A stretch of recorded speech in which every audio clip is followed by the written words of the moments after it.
In Indal, there are a great many paintings depicting all manner of hells. But I think real hell might be closer to something like this. Long ago, too long ago, I used to think like you.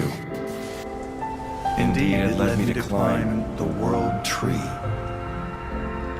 However, I did not find Elysium or the architect.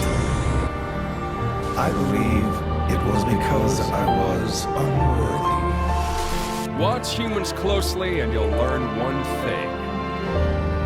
Deep down, they wish they were dead. They kill each other like they swat flies, running towards oblivion like blind rats. They see the divine flame of life and piss over it. They're genius at that. In a class all of their own, really. Oh, that flame is wasted on them. So I want to give them a little push in the right direction. As the benevolent servant of our wise dad, Shulk. The name's Malos. I'm the same as you.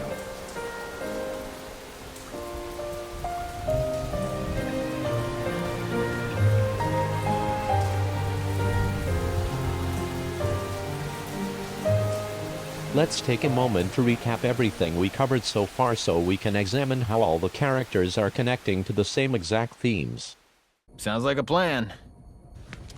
Let's bring them up. Then it's world tree climbing time. At the heart of the blade system lie the remaining pieces of the Trinity processor, Logos and Pneuma, which store the intangible psychological data gathered by all blades and relay it back to the architect. In a sense, Logos and Pneuma represent the Anima and animus of the collective unconsciousness. The Annus Mundus, one world, is an idea by Carl Jung that proposes that all ideas or archetypes created by humanity, all human thought, must stem from a shared collective unconsciousness. In Xenoblade 2 we know that all the data within the Cloud Sea comes from data gathered from the old world, making the past Earth the building blocks for the collective unconsciousness of Aelrest, which is processed by Logos and Pneuma and relayed back to Klaus. This gives Klaus a very similar role to Xenosage's You Do, Annus Mundus drive operating system, or the way of existence. However, unlike Xenosage, in which humanity's consciousness originates from the higher imaginary plane, in Xenoblade this consciousness instead originates on the lower earthly plane and is being transmitted up to the architect, representing how Klaus, while sharing a similar role to the way of existence and You Do, the Alvis equivalents of Xenogears and Xenosaga, isn't actually a higher dimensional being but simply a misguided human. The animus represented by Malos is the subconscious male aspect within the female with its highest archetypal representation, the Logos, Jesus Christ. Anima represented by Pneuma on the other hand is the subconscious female aspect within the male and its highest archetypal representation is Pistis Sophia Mary Magdalene the Holy Spirit, Pneuma. In other words, as they represent the subconscious aspects of humanity, the Anima and Animus are also related to the shadow and the eye of each individual. In the male the subconscious part would be the passive Mary Magdalene Sophia spirit, and in the female it would be the active Christ. This subconscious reversals of the genders harkens back to the alchemical magnum opus. It is that discarded part of the consciousness that is lost during one's formative years that should be re-examined after growing into a functioning adult and used to fine-tune the conscious part of the personality into spiritual gold. In this context, male and female just serve as nomenclature and could just as well be described as plus and, or black and white. It really just boils down to thinking twice before acting and considering alternatives one wouldn't normally consider. Filtering one's memes, so to say. And since there are different memes inherently projected onto and associated with men and women, the separation into male and female archetypes just makes the most sense on a purely psychological level. Hence the concepts of anima and animus. For example, it means looking inside and reconsidering whether a more passive or a more aggressive approach would be better in any given situation. In a broader sense, it simply means being open to alternative possibilities one wouldn't normally consider.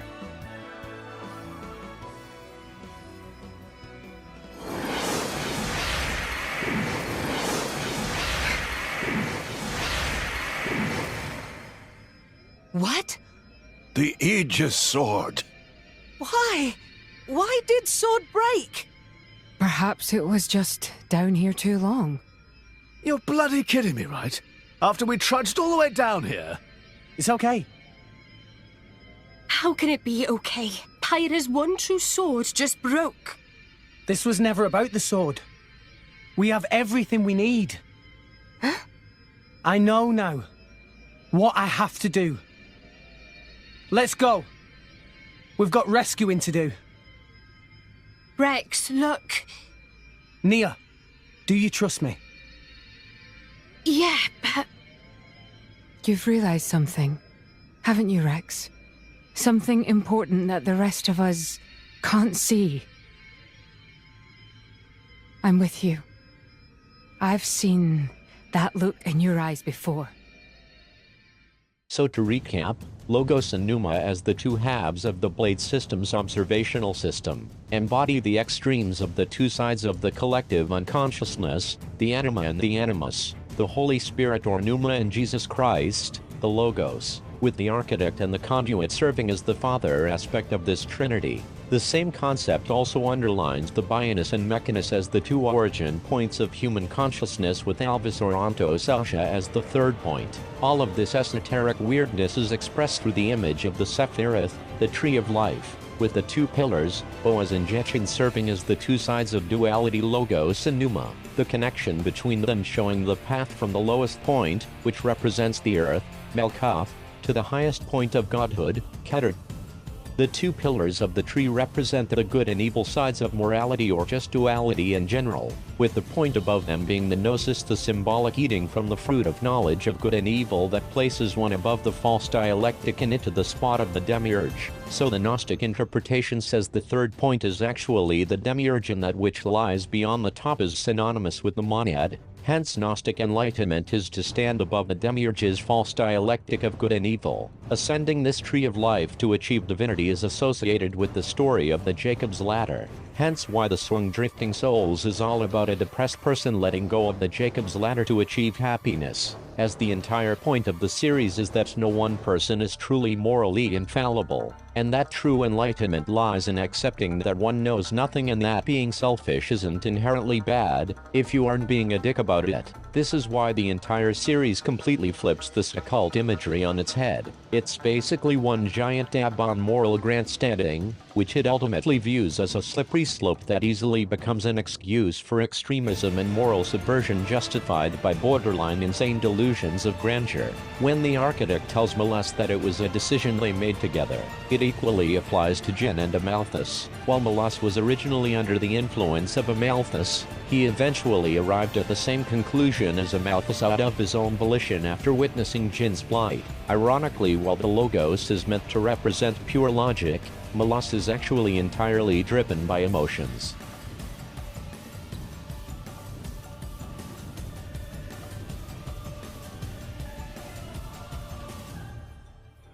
It's been a while, Father. Logos. Is that my real name? What's it mean? Logos. It has no meaning. All it represents is the ego of those who named you. How many years has it been? I forget. It has been far too long. You know why I'm here, don't you? I know it all. All that you experience is passed on to me here. Then, let's get straight to the point. Huh? No need to rush, my child. I'm fading. I'll be gone soon enough. Is that right? Then I'll take it all. Do as you wish. If you believe that is your role. Is that choice really mine? answer me. This is what I came to hear. It is a choice you made, together. Good answer. Thanks for creating me.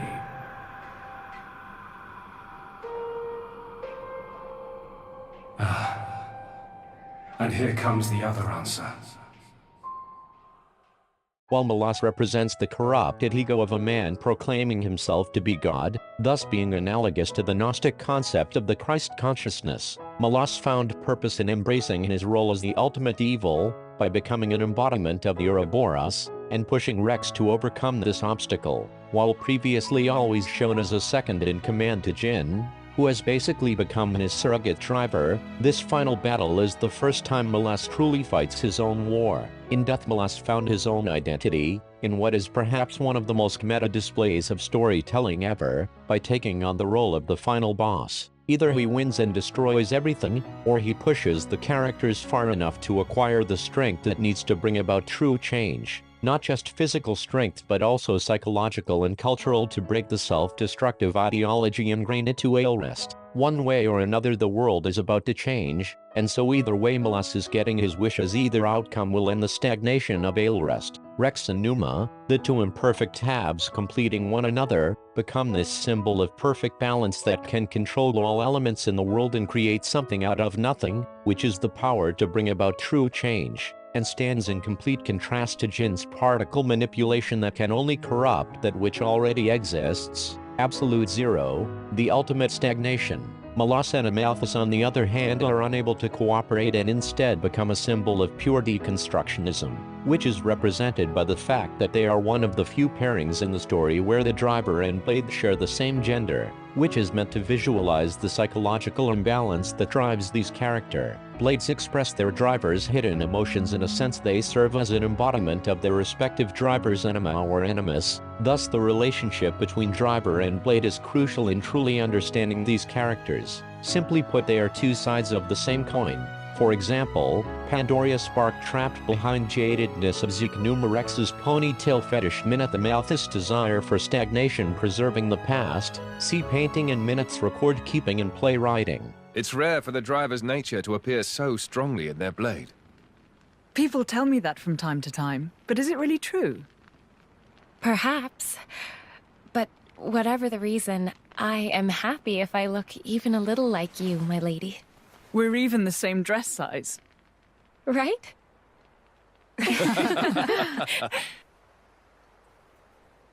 For example, Pandora embodies the spark and potential for greatness trapped behind Zeke's jaded outlook on the world. Mineth embodies Amalthus' desire for stagnation. Just as Amalthus is fascinated with Indel's unchanging mural, Mineth is fascinated with keeping records and writing plays, both in their own way desiring to preserve the past. Numa is the embodiment of Rex's nature as the Platonic philosopher king, his awareness of the ungraspable nature of truth, and the resulting gray-tainted morality of each person's individual war, hence why Numa has a ponytail, as her existence was shaped by Rex, while Numa's return as Pyria and Mithra represents Rex's one true resonance with them, as their split nature represents Rex's embrace of humanity's imperfections, and rejection of the higher truth behind the conduit.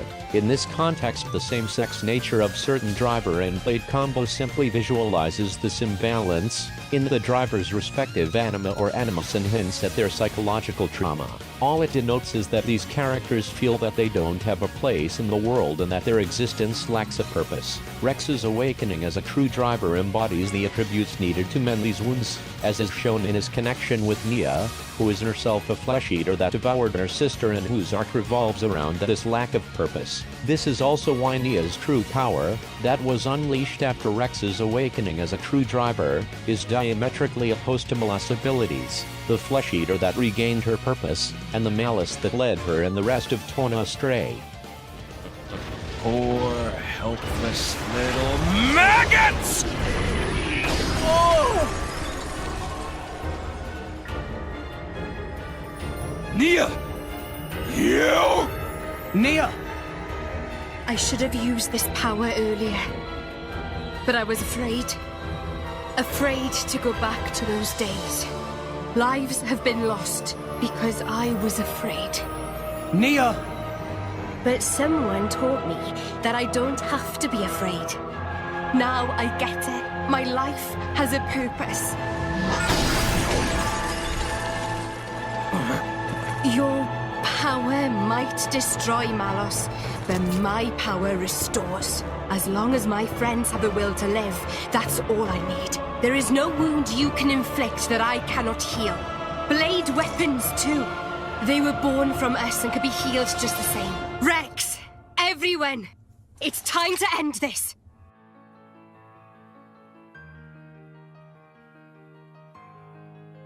Other examples like Morag and Bride serve as a positive example of similar compositions who, unlike the members of Tona, complete each other in a much more healthy fashion, though there is an even deeper link between Malos and Morag which we will get to shortly. Thus, it is really left up to interpretation if Malos and Jin's codependence or love, or Morag and Bride for that matter, is interpreted as romantic or platonic, as the nature of the bonds between drivers and blades is purposefully left open to several forms of expression.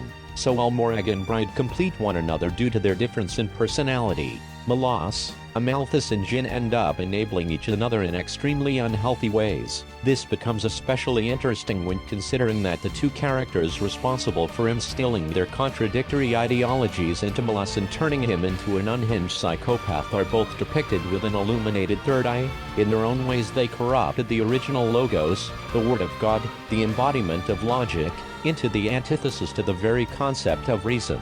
Who now threatens to bring about the collapse of humanity for the sake of creating a new world where their own sense of order becomes as God's? Simply put, birthing their order out of Malos chaos.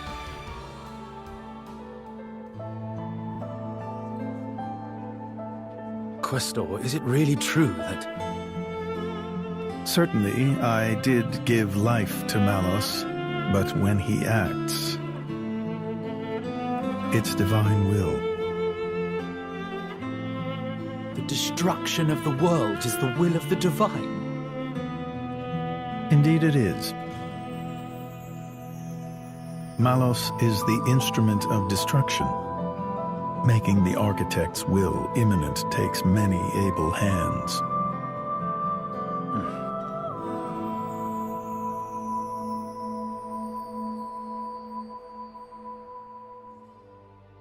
As previously mentioned, there is a deeper purpose in how Morag and Bride parallel with Malos and Jin. While Morag is shown to be very masculine as she was raised to inherit the role of emperor, turning what would normally be her animus into her ego, with Bridget's hyperfemininity serving as a counterbalance. There are even more parallels between Morag and Malos which help give us a much better understanding of her character. Morag's search for her own identity is reflected in Bride's desire to learn the truth about her past selves, which mimics Morag wondering what her own personality would have been if she wasn't raised as emperor, and instilled with unwavering patriotism for Morag. This same fear also resided within Adam, who feared that kingship might distort his sense of self, and so Morag faces a very similar dilemma to the hero she idolizes. Fitting as the way she carries herself is heavily influenced by the legends spun around Adam. If Zeke is a biological descendant of Adam, then Morag is one of his mimetic legacy, someone shaping themselves after the legendary hero. However, this admiration for Adam is standing in complete opposition to her patriotism for Morag, as the legendary hero should not be bound to any one nation but free to choose their own path, and herein lies the crux of Morag's dilemma. Just as Malos fears that he is driven by a higher primal impulse, so too does Morag fear that she herself is nothing but a tool, a sword of the Empire with no true identity of her own, which is why she refuses to take Pyra into custody. Morag, can I ask you something? Go ahead. Rex is the one who woke up Mithra, and I think he appreciates what that means. And? It's just that, well, you're not doing anything to stop us. Why is that? Because of Adam. 500 years ago, he became this great hero who we celebrate even today. But I know him only through legends. A chance to see what his blade is capable of for myself? I confess I was intrigued. So here I am. You know I'm not Adam, right? But you are the Aegis's driver. The second you're under Imperial control, you won't be that hero anymore. Oh. I'm not sure I follow. People with great power should be their own masters? Is that what you mean? Close enough. You can interpret it that way if you like. Even the mighty Flamebringer can be bloody hard work sometimes. Can't you just admit the real reason? I don't like what you're implying. The game further empathizes Morag's lack of self-esteem by making her the only truly normal driver in the party, someone without a special bond that could reaffirm her own identity. Hey, you know, me, Rex, Nia, we've all got some kind of deep blade connection going on with us, haven't we? To tell the truth, I am a little envious, Lady Morag. You know, I'm sure it could be arranged. Would it leave a scar? That's kind of part of the bargain. In that case, maybe not. No, that's not what I meant. It's just...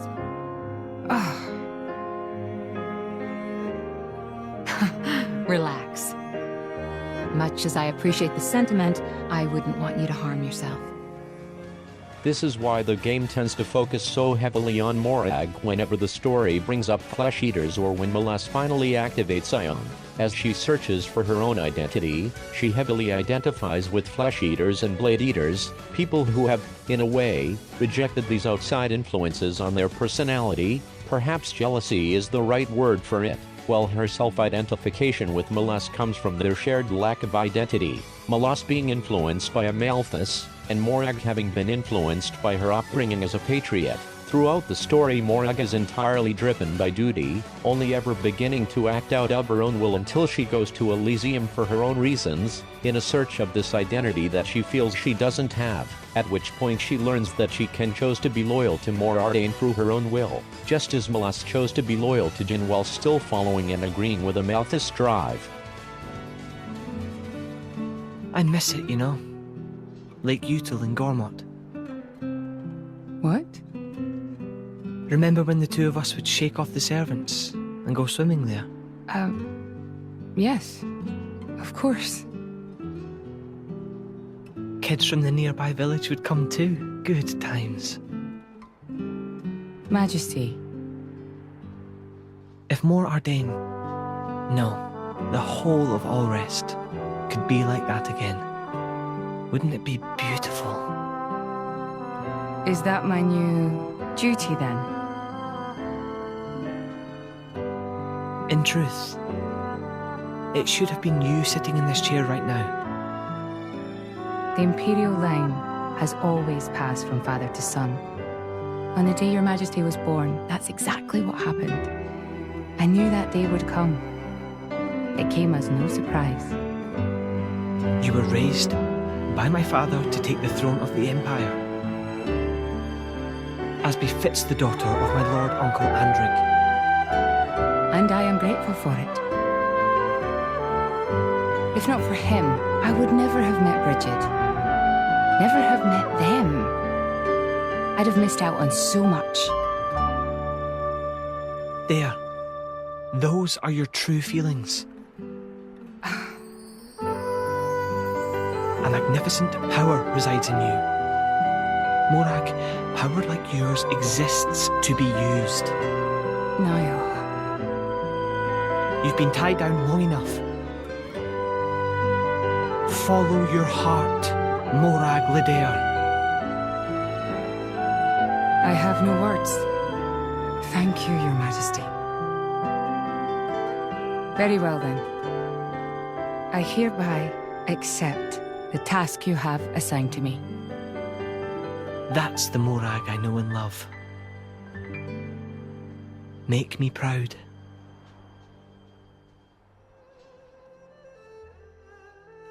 This is why Bride's desire to learn about her past selves, which is itself an extension of Morag's search for identity, is so heavily explored through her connection with Jin. As Bride is to Morag what Jin is to Malos. By the end of the game, Morag and Bride serve as the positive counterexample to this anima-animus imbalance, and thus the polar opposite to Malos and Jin, by finding their role in the world, not in ending it, but by passing the torch to the next generation. Morag and Bride are the metamorphosis of Malos and Jin's will into the new world, in a way carrying on this alchemical theme of the female purifying the male, or in this case the anima-possessed Morag maturing into a positive alternative of the animus-possessed Malos, carrying on the ideal of fighting for one's own meaning in life, which she finds in reaffirming that her loyalty to Morag is her own choice, even if it was originally instilled in her through her upbringing, just as Malos has followed Amalthus' drive after meeting Jin, by being released from her duties to Morag and going to find her own purpose in life by venturing to Elysium of her own free will. She learned that, just as Rex stated, her true Elysium was also waiting for her in Elrest all along. Looks like he's finally found it. Lady Morag, a meaning to his life. Indeed. Frankly, I'm a little jealous. After all, most people go their whole lives without finding theirs. I wonder if I'll find mine. You've got one already, haven't you? And if what you've got isn't enough for you, well, you can always leave things to the next generation.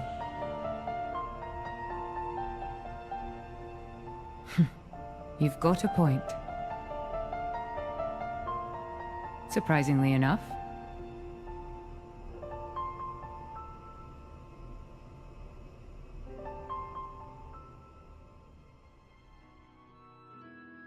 Another instance of this are Aegis and Patroka, with their respective drivers carrying on this anima-animus theme and the flesh-eater blade-eater theme that is so prevalent with the game's antagonists and their misguided corruption of the blade system. Speaking of which, a flesh-eater's strength seems to be inherently linked to the strength of the bond between driver and blade, while the unique abilities gained through this process seems to be either simply strengthening their original powers or altering them in a way that reflects the blade's desires during the moment of consumption. For example, while Nia obtained incredible healing powers because she wanted to cure her sister, Jin's ice powers on the other hand mutated into absolute zero, which allows him to literally stop entropy, or in other words create absolute stagnation. Jin uses this new ability to preserve Laura's body, a twisted, desperate perversion of his real wish, which is to spend just a single more moment with her, has thus been morphed into an eternity of loneliness. Jin's new power of stagnation also mirrors Amalthus' desires, whom both wish to halt the blade system in their own way. This absolute zero ability is what enables Jin's anime nonsense abilities by fucking with the physical laws of the environment, which is counteracted by Numa's own bullshit abilities that allow her to rewrite those same laws. In other words, while Jin can only corrupt the existing world through his manipulation over entropy, Numa and Rex can rewrite reality itself, hence why the other characters can also keep up with Jin. During fights with Jin, the arena is always encased in some type of bubble, which is Numa's area of effect, in which Jin's abilities become nullified.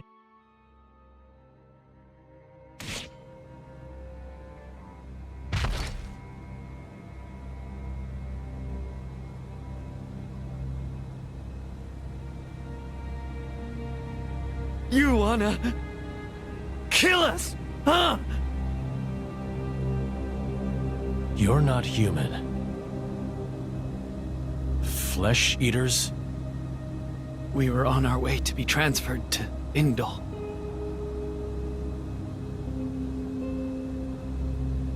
My sister and I, from Tantal.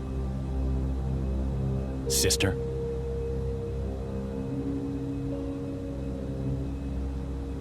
Here.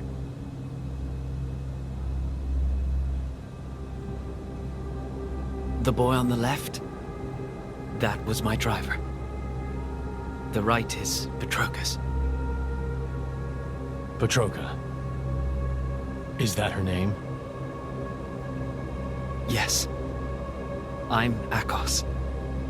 Our drivers were brother and sister. That's why. We're siblings too, you're saying? What a dumb notion. They're them, and we're us. No relation whatsoever.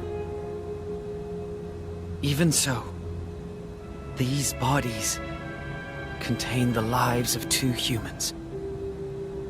We are connected. I don't get why you bother. Are you happy? I'm asking if it makes you happy, clinging to things like that. That I don't know. But it's better than having nothing. It's important to me. And that gives me a reason to go on. To live for her.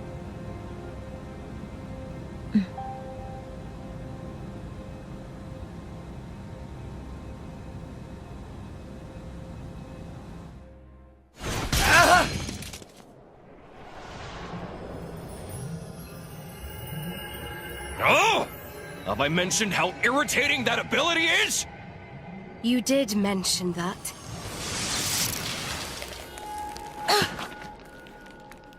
What? This is ice. Jin, you! But of course. This is Jin's true power. You may have awesome regenerative powers, but everything becomes futile once you get down to absolute zero. Oh, absolute zero. While they're vulnerable, let's do it, Jin! Lastly, we have the especially unique driver and blade combo that are Vandham and Rock. While Vandham serves as a role model and teacher to Rex, the blade Rock, Rex inherits from him, is put into its own unique gender category. While the game code uses 1 for male blades, 2 for female blades, and 3 for animal blades, Rock is the only blade marked with the number 4, making Rock deliberately non-gendered. This is because Vandham serves as the teacher of Rex, thus Rock's transcendent nature represents the enlightened wisdom Vandham achieved. After all, it is him that instills the fight your own war ideology within Rex, which becomes the basis for his belief in the inherent existence of morality, but also the realization that nobody can ever truly grasp its transcendental nature. So he simply tries to find common ground even with his enemies, not in a cuck kind of way, but by realizing that only by clashing ideologies with eyes unclouded by hatred can humans arrive at the truth. While all the villains in the story try to emulate the Gnostic concept of God, which is basically the Antichrist, Rock,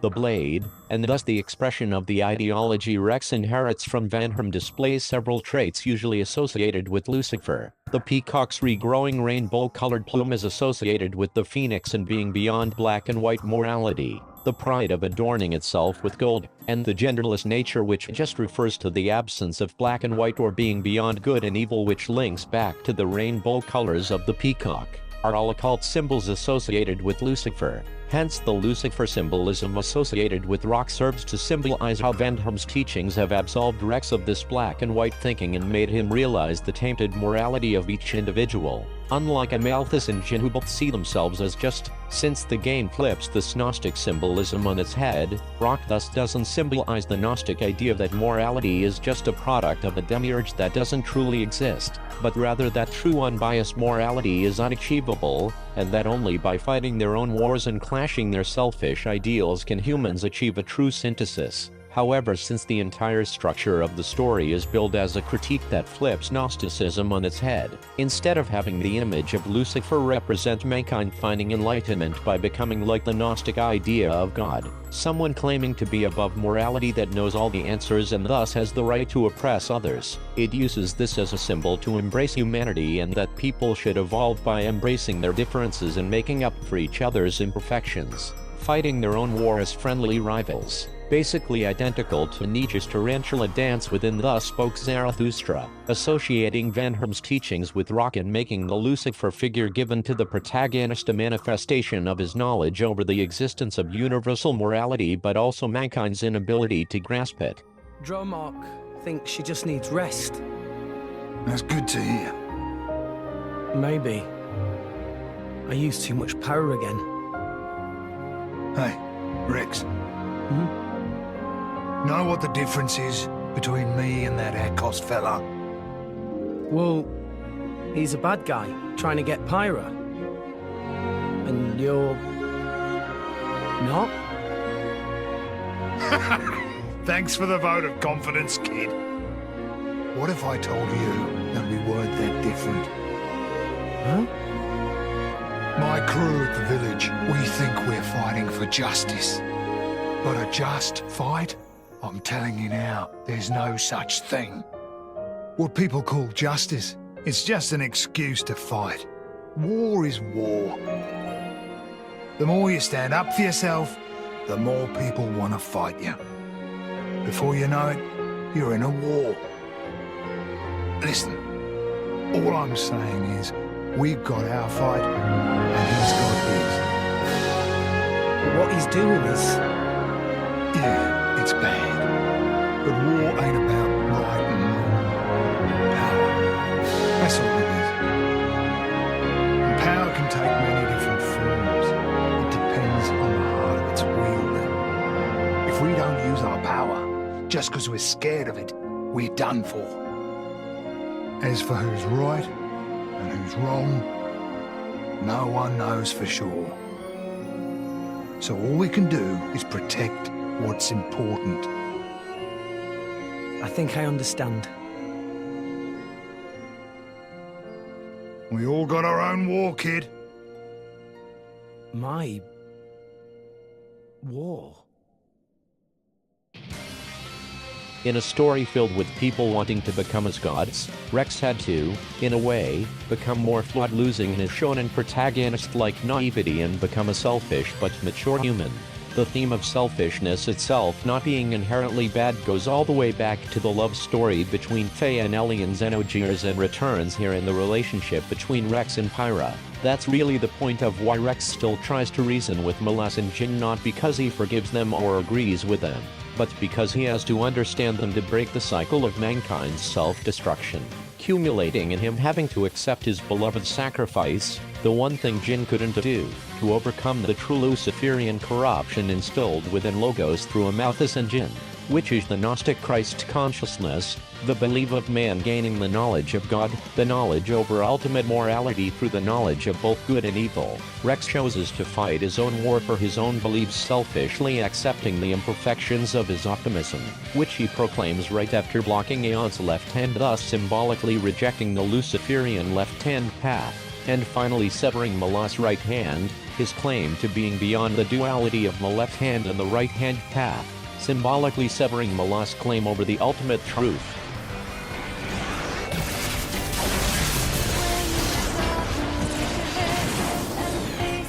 Why don't you just let it go?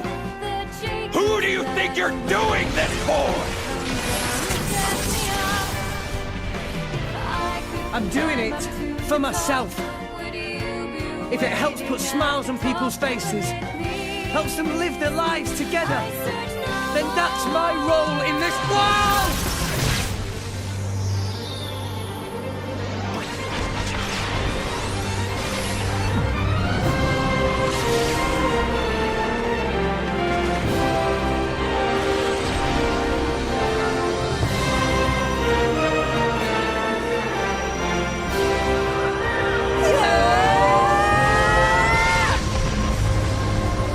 Let's get this done, so we can move on!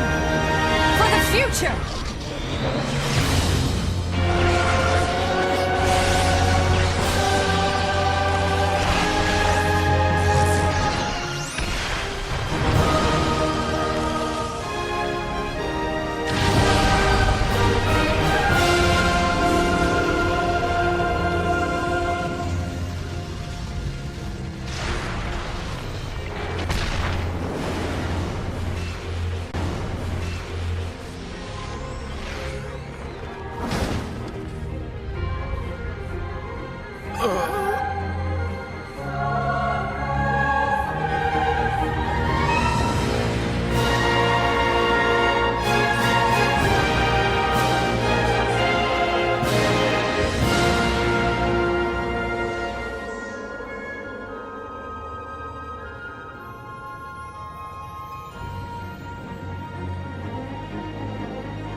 After his mother's death, we don't see Amalthus immediately giving in to despair and become the evil mastermind we get to know later. Instead, he turns to faith, trying to make the world a better place by helping those experiencing similar hardships. However, we do see him secretly taking delight in the deaths of countless soldiers, though this seems to either be completely subconscious and simply a manifestation of his own shadow, or something he isn't even aware of himself. Or at least it is a side of himself that Amalthus is still wholeheartedly trying to deny. Even much later in his downward spiral, when he is confronted by Malos, he still denies that he enjoys the despair he unleashed upon the world. Most likely Amalthus just sees their deaths as divine punishment for the wretched elements of society.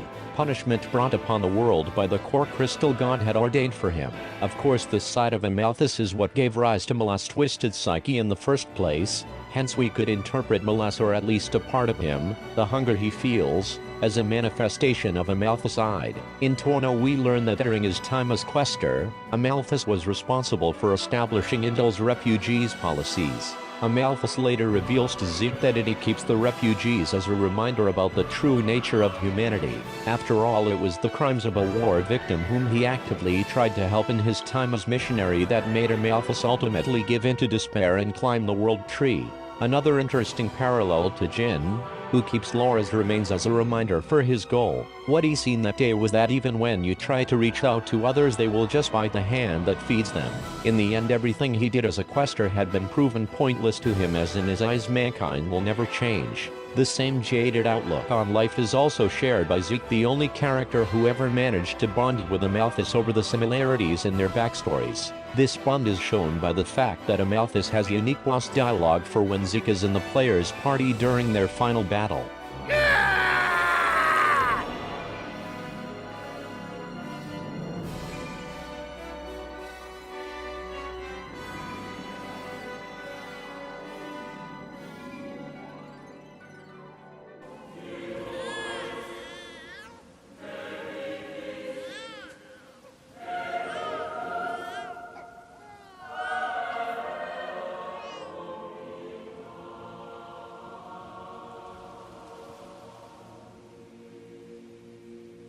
Oh, Architect, is this the world that you intended?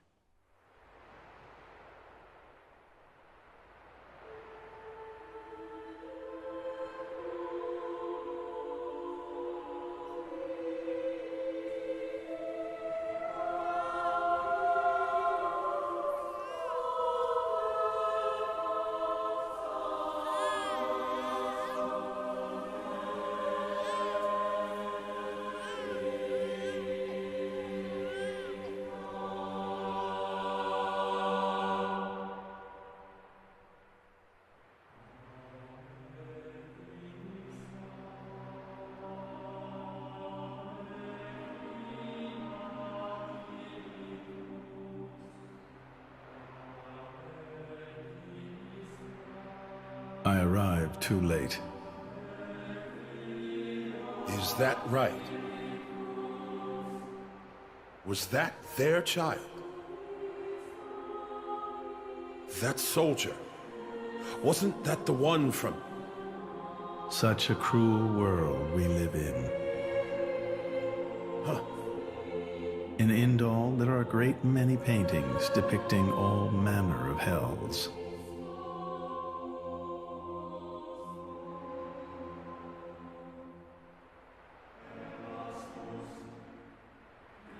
But I think real hell might be closer to something like this. Amalthus, you can't... I had hoped once that the Architect might save us all. Speaking of Zeke, he shares thematic connections with Amalthus, just as Morag does with Malos. Not only does this help expand on similar themes in the antagonist's absence, but their juxtaposition helps flesh out Zeke and Morag by showing how they react to those characters' actions. In a sense, Morag and Zeke represent alternate possibilities to what Malos and Amalthus could have been. Hence, understanding the thematic correlations between these characters becomes crucial to understanding Zeke's character. Zeke was banished from Tantal at the age of 15, which coincidentally happens to be the same age as Rex. Zeke represents the hero of the previous generation that had failed on his missions. While he originally set out to fix all of the world's problems, reality quickly hit him in the face. Humbled by his failure, he now serves as sort of a guardian for Rex. However, while his experiences may have brought wisdom, once the Trinity mask slips, Zeke reveals himself as someone deeply cynical to the world around him. A man jaded by what he's seen on his journey. In this sense, Zeke is very similar to Amalthus, which is highlighted by the fact that he is the only person Amalthus has ever been shown to open up to, because of their similar histories. While the game doesn't really focus on their connection, Amalthus still has an easily missable unique line of dialogue during his final battle for when Zeke is in the player's party. "Are you too blinded by falsehoods, Zeke?" Their connection being so fleeting and yet Zeke being the closest thing to a friend that Amalthus has, just goes to show the emotional barrier Amalthus has surrounded himself with. Nevertheless, their fleeting bond also shows that Zeke is the failed hero that came before Rex ended up in a position similar to Amalthus. In other words, Zeke serves as an example for the potential of Adam's successor, or in other words, the next driver of the Aegis, to end up just as Amalthus, or to fail like Adam. Zeke is a cautionary tale that the next hero could become another Amalthus, someone jaded by the reality of the world, someone that might abuse the power granted to him to fix the world by force. This is not to say that Zeke is the same as Amalthus, only that he is partially on the way there. However, he is also aware of this aspect of himself, hence why he takes on a supportive role in guiding the next generation down the right path. Funnily enough, while he would deny it, Zeke is actually exactly like his father, fully aware that he can't use the Aegis power as it might corrupt him. It could be said that Zeke is the type of hero Aelrest deserves, but it's not the hero it needs. While Rex is ill-fit to be some legendary hero, Aelrest's despair originates from this continuous cycle of cynicism, so the hero to break this cycle has to be this naive optimist, which is why Zeke inquires on Rex's view of the world. One example of this is when Zeke asks Rex whether he fancies Pyra or Mithra, while Rex claims they are the same person, only later understanding the true nature of their sorrow, at which point he realizes their duality and actually picks between one of the two girls in Morag. In essence, it is similar to when Pyra forces Shulk to assert his own will and say which hairstyle he prefers.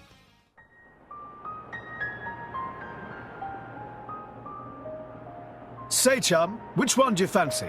Pyra or Mithra? Zeke. You can't just ask someone... Anyway, they're the same person. I've never really thought of them separately.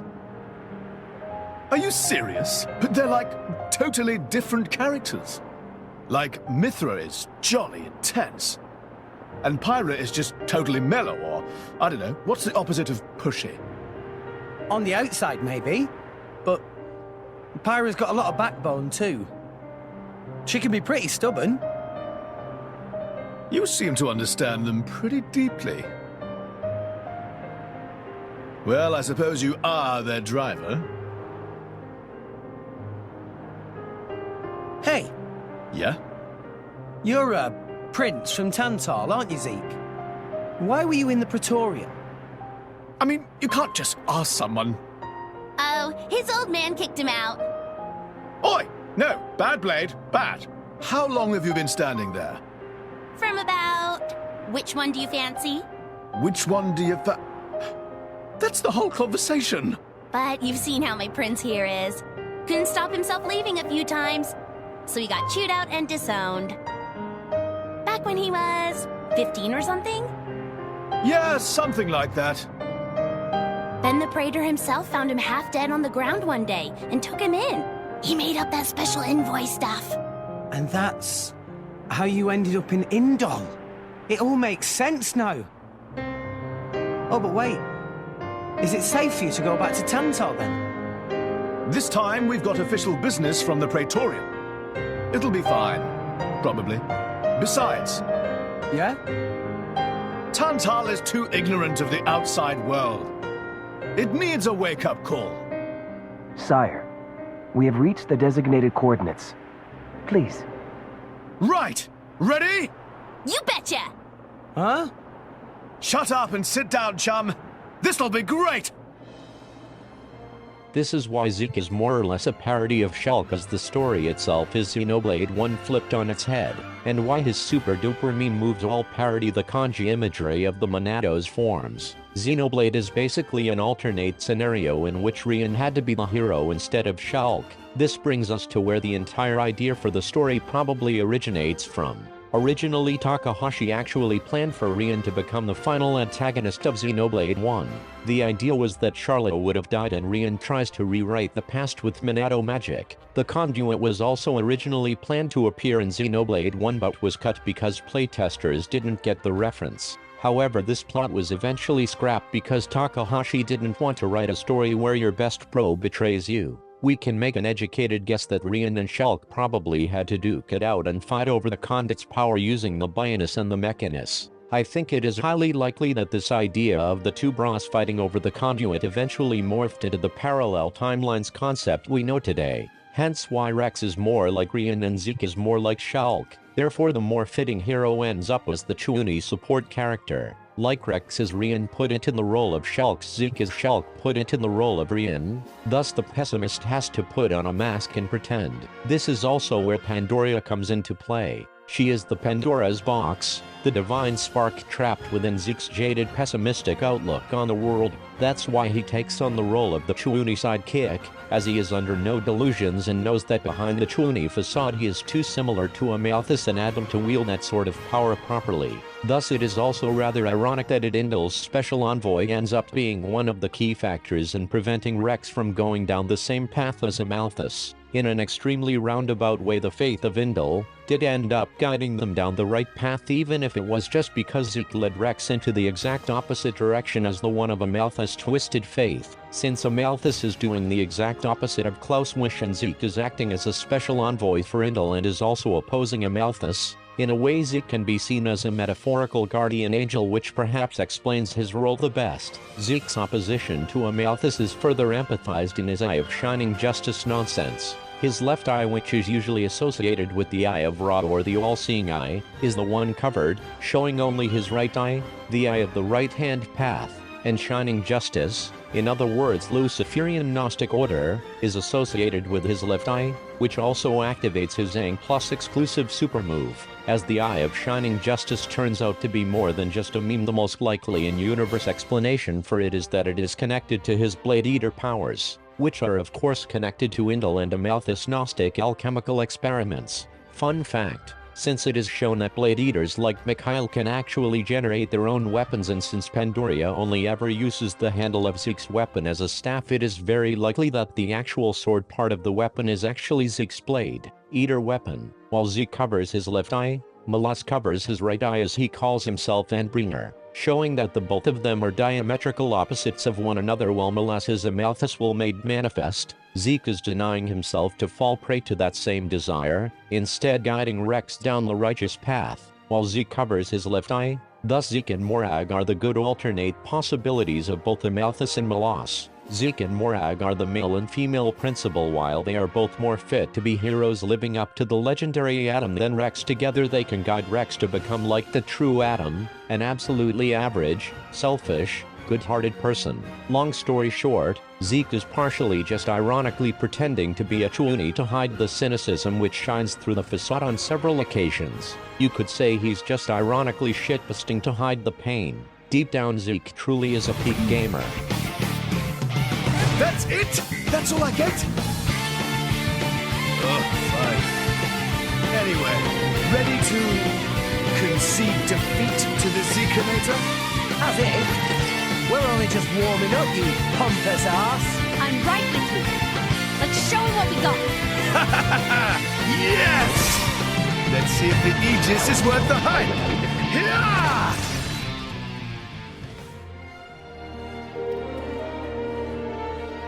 Bandits? Probably. After all, Pandora looks pretty damn human for a blade. She'd be worth a lot to some people. They sell them. Line up the cords with pretty pictures of the blade inside. It's the same as it ever was. What? As soon as people are denied something they desire, They try to take it by force. Not everyone's like that. Oh, some give up prematurely, but the feeling is there, I assure you. Well, in that case, why bother protecting them? Why not let people do whatever? To remind myself, I must never forget what kind of beings humans are. Is that what helping me was, too? A long time ago, I seem to recall seeing a very similar scene. Perhaps that too was one face of humanity.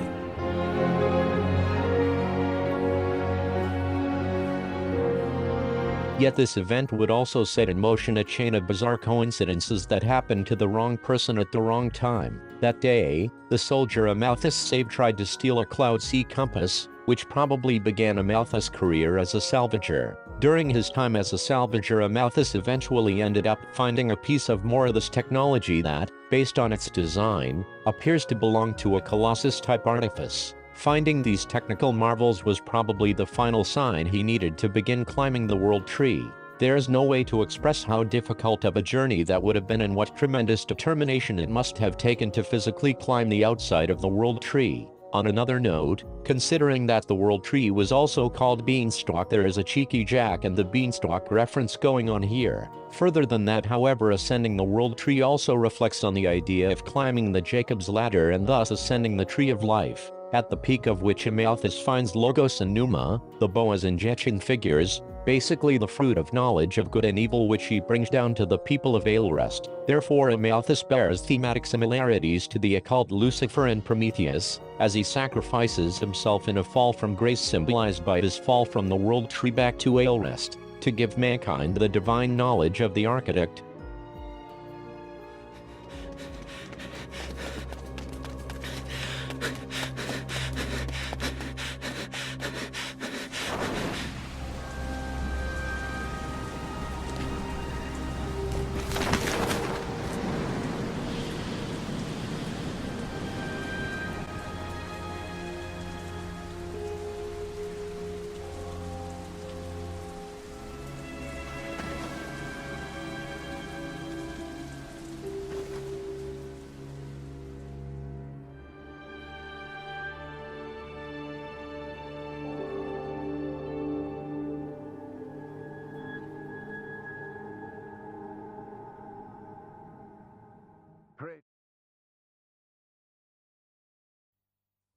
This is represented during the final boss fight with Malos through Aeon's Prometheus ability, which is one of the strongest abilities in the entire game. The attack itself symbolizes the hubris of mankind which befell both Mortha and Aelrest through the corruption of Klaus and Amalthus. Malos and Aeon, the corrupted Logos Antichrist and the Demiurge, throw this corrupting element, a holographic projection of the sun, a man-made imitation the true divine essence of the monad, at the characters. Since the fight itself is Malos testing if Rex can really escape the self-destructive cycle of mankind, Prometheus is symbolic of the source of this cycle. Malos does not reference the regular interpretation of Logos as the biblical Christ as an embodiment of God, but instead it references the Gnostic principle of the Christ consciousness, the idea that divinity is trapped within man themselves, and that man can become as gods through wisdom and tact, as Malos was born from Amalthus Luciferianism. Seeing Malos reflect his inner demons only feed into Amalthus delusions, since from his point of view all it did was proving him right, as Malos, in his eyes, was an embodiment of the architect's will instead of his own, feeding into Amalthus delusion as the avatar of the architect's will, the acting god. This is why Amalthus would later claim that all of the architect's words belong to him, and why as the driver of the master blade, which contains the data of all other blades, all the blades are meant for him, which he achieved through the abuse of technology and his fusion with Haze's core crystal, the wisdom goddess Sophia archetype, which forms the all-seeing third eye on his forehead. All the Architect's words is also a cheeky reference to how Malos belongs to him, as Logos literally means the word of God, which is also referenced when Malos says that words can be a curse and acknowledges that he himself, the word made manifest, is also a monster. And yet at the beginning Amalthus still tried to actively stop Malos by giving Mithra's core crystal to the Tauran royalty.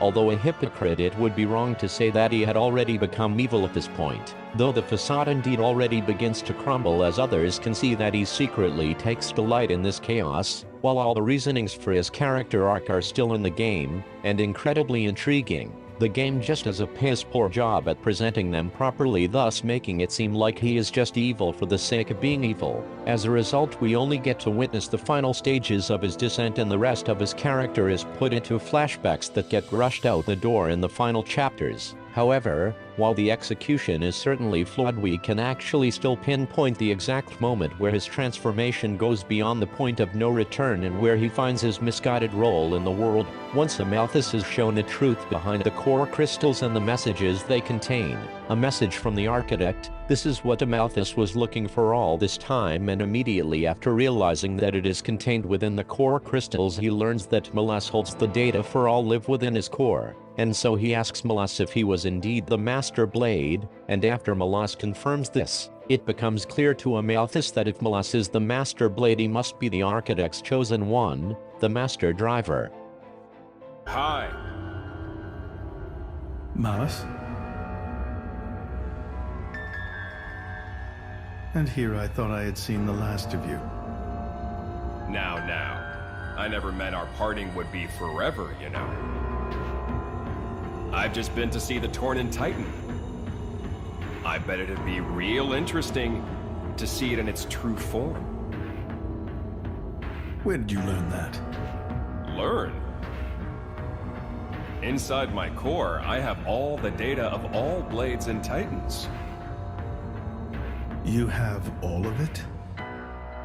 You think to call yourself the Master Blade? Sure, why not? Sounds good. So, exciting, right?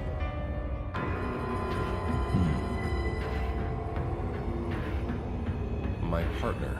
I hear you gave her to that Tauran prince. And if I did, you'd erase me? Just like that? Not at all. I have a much better idea than that. I've decided my next target is Torna. Why would you tell me so plainly? So you know what to look forward to as you watch.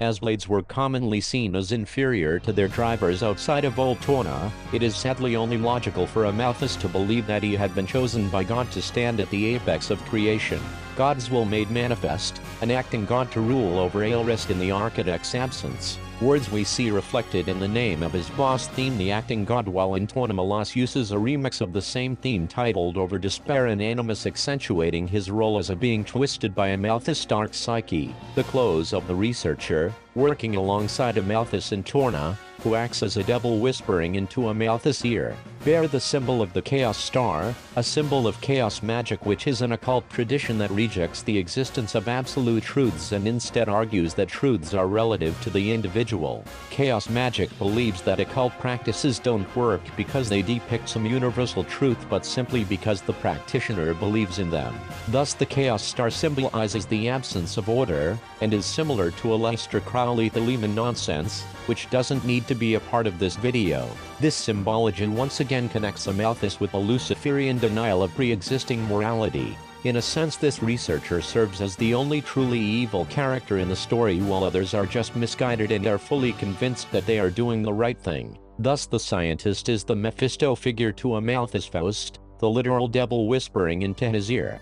Fittingly enough, we could also see this character as a parallel to the original Klaus, a completely insane scientist messing with the divine. Now it becomes painfully obvious why Amalthus considered Hayes' ability his primal power, as he sees himself as chosen for this role as Master Driver, who was tasked with controlling all Blades and Titans in the Architect's absence.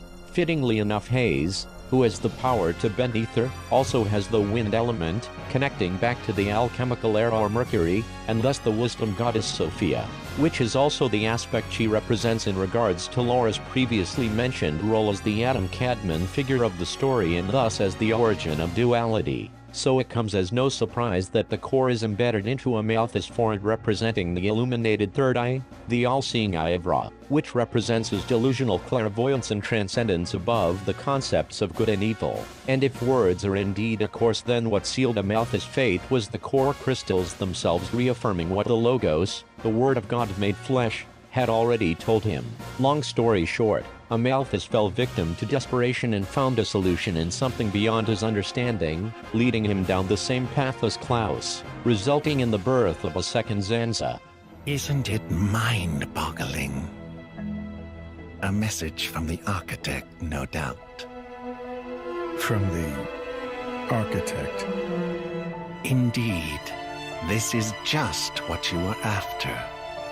I wish to investigate this and learn more of what the architect has in store for this world, and perhaps claim this knowledge for our own. Including the Praetor? Perhaps. Isn't this in line with your own goals? Well then, I may as well help out.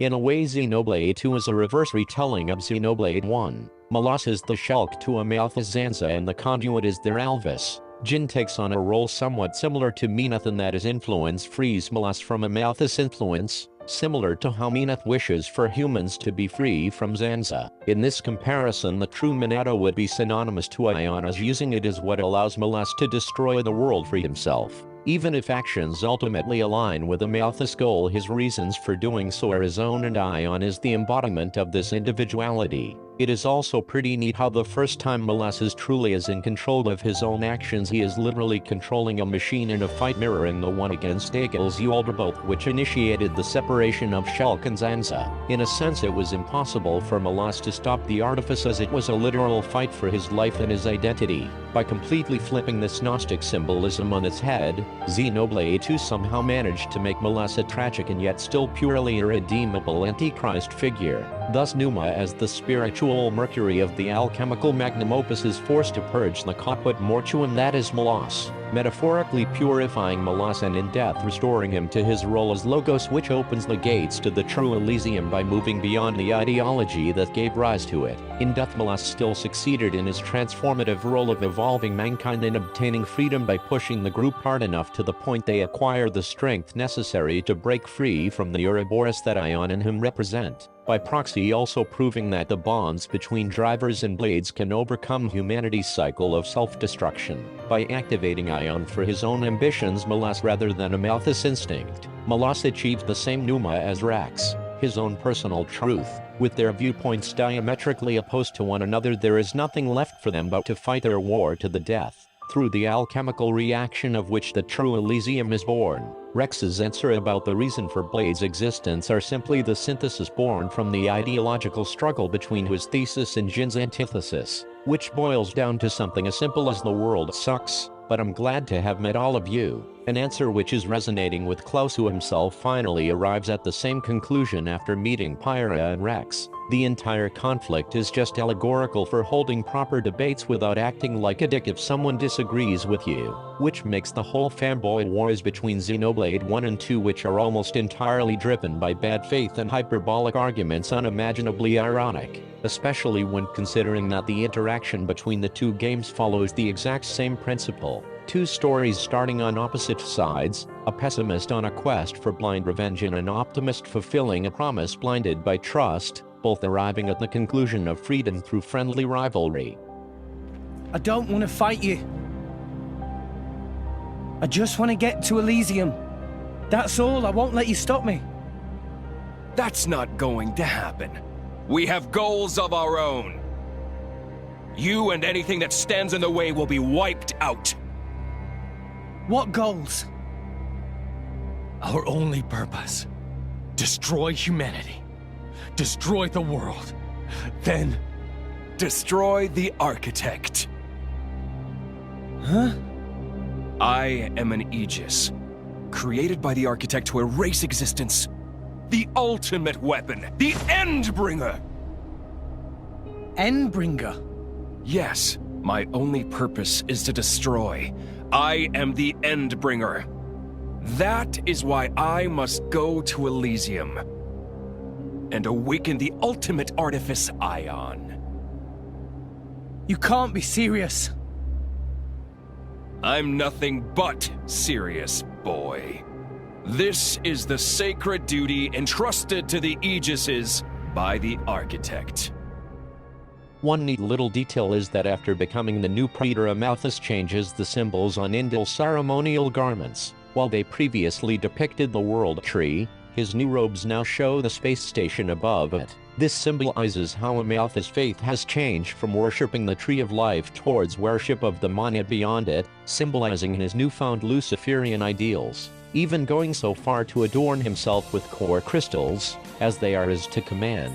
We further see his Luciferianism reflected in the physical unification of the polarities of blades and humans into his Blade Eater form. While Amalthus keeps refugees stationed in Indil, Jin keeps Loris frozen remains by his side. Both do this so they won't forget the cruelty of humanity. These reminders are what keeps them going even after they fall into despair and grow tired of their 500-year-long quest for vengeance. But as time heals all wounds, after 500 long years even they eventually grow tired of their own hatred for the world, which we can see in Amalthus showing signs of second-guessing himself when confronted by Zeke. At this point he seems more chronically depressed, living solely to fulfill what he believes to be the architect's will, rather than being downright evil. It is more accurate to say that, just like Jin and Malos live to fulfill each other's dream, so too is Amalthus living to fulfill what he believes to be the architect's wish for the world. Ironically, considering the existence of Zanza, Amalthus isn't entirely wrong in this interpretation either. Besides despairing over the current state of humanity, Amalthus also finds himself inspired by the creations of the past, in particular the unchanging pristine mural left behind by his Indiline ancestors. In this painting he sees humanity's potentiality for immortal stagnation and thus perfect order, which is reflective of this highest unity of the monad, which transcends good and evil. In his eyes this painting, or rather the loss of the technology behind its creation, is proof of humanity's descent into chaos. It was painted 1,500 years ago. Even through exposure to the elements, it has never needed repair, always as pristine as the day it was made. The technique is long forgotten. I often wonder if we are growing as a people, or in fact, regressing. What do you think?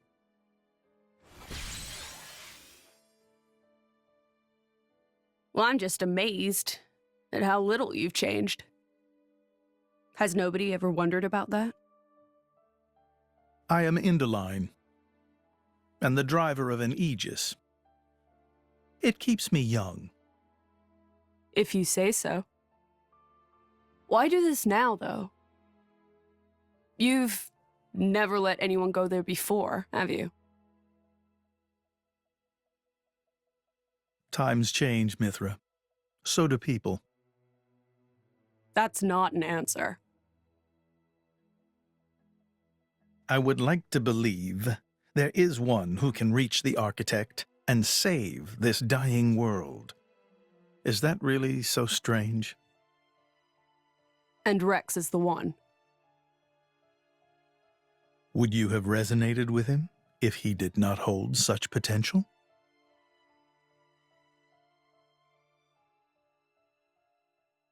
Hayes serves as Amalthus Numa, the wisdom goddess he has metaphorically raped with his Blade Eater technology, her power to control all blades and titans, being an embodiment of Amalthus' desire for divine order. In other words, Hayes, or rather Fanlon Orna, represents his misguided ego devouring its own anima, siphoning the blade's power, instead of channeling it through their weapon.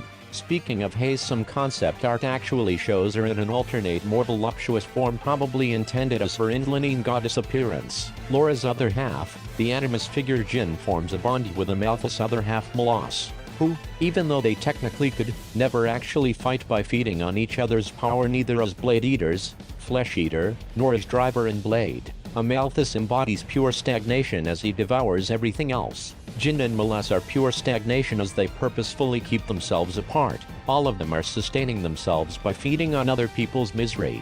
Amalthus does it literally by absorbing the Blade's cores, while Jin and Malos use each other's existence as a justification for their goals. With Amalthus' death, the Blade system can return to normal. However, due to the Condit's disappearance, the observational role and true power of the Aegis has likely been removed from the equation, leaving Blades to once again form into Titans with a divine judgment that restricts the Blade resonance to only a few chosen individuals, now likely gone as well. In a sense, this likely grants everyone the ability to resonate with Blades, as the system itself has basically been reset through the events at the end of the game, thus giving everyone their own metaphorical monado, leading to the exact same conclusion that Shulk has also simultaneously arrived at in the parallel universe of Xenoblade 1. Now that we have covered Amalthus, let's take a closer look at Jin, since the two of them share a surprising amount of similarities between them. You ask?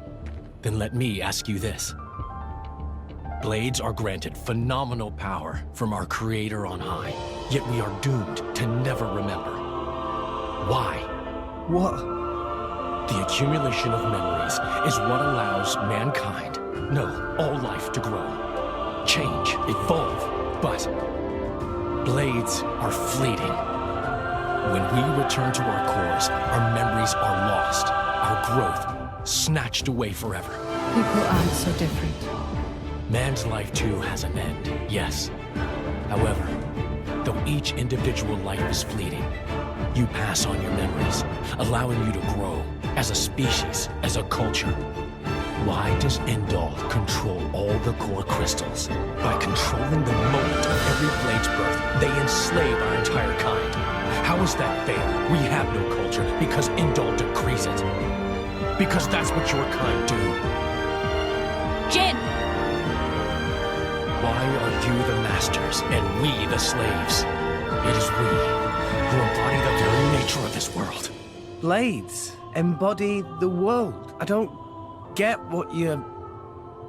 If you saw the last state of humanity, you'd understand. Now that you have come this far, there can be no turning back. But I'm afraid your journey ends here.